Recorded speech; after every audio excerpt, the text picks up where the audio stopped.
কৃষি নির্ভর এলাকা এবং এখানে প্রচুর সবজি উৎপাদিত হয়।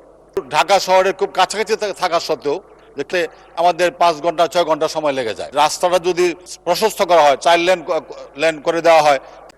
স্পিকার, যে আমাদের যাতায়াত ব্যবস্থার কিশোরগঞ্জ ঢাকা থেকে পাকুন্দিয়া কটিয়াদি যাতায়াত ব্যবস্থার রাজেন্দ্রপুর থেকে আমাদের পাকুন্দিয়া কটিয়াদি এবং কিশোরগঞ্জ এই এলাকাটি অত্যন্ত গুরুত্বপূর্ণ।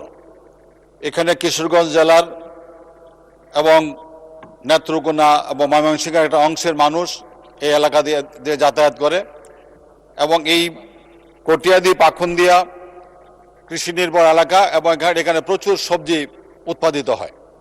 এই পরিবহনের জন্য রাজেন্দ্রপুর থেকে কটিয়াদি পর্যন্ত রাস্তা এত সরু এবং এত আঁকাবাঁকা যে সেখানে এবার মাননীয় স্পিকার গাড়ি চালাতে পারে না।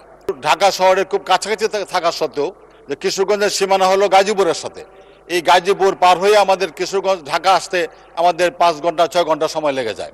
এলাকার মানুষের জন্য যে যারা এখানে ঢাকায় চাকরি করে, যারা ঢাকায় ব্যবসা করে, রাস্তাটা যদি প্রশস্ত করা হয়, 4 লেন করে দেওয়া হয়, তাহলে কিশোরগঞ্জ থেকে আমাদের চাকরিজীবীরা তারা সহজেই ঢাকায় চাকরি করে তারা আবার দিনে দিনে বাসায় ফিরতে পারবে, ব্যবসা করে ফিরতে পারবে, বিভিন্ন পণ্য তারা পরিবহন করে ব্যবসার কাজ করে তার দ্রুত তাদের নিজ বাড়িতে যেতে পারবে।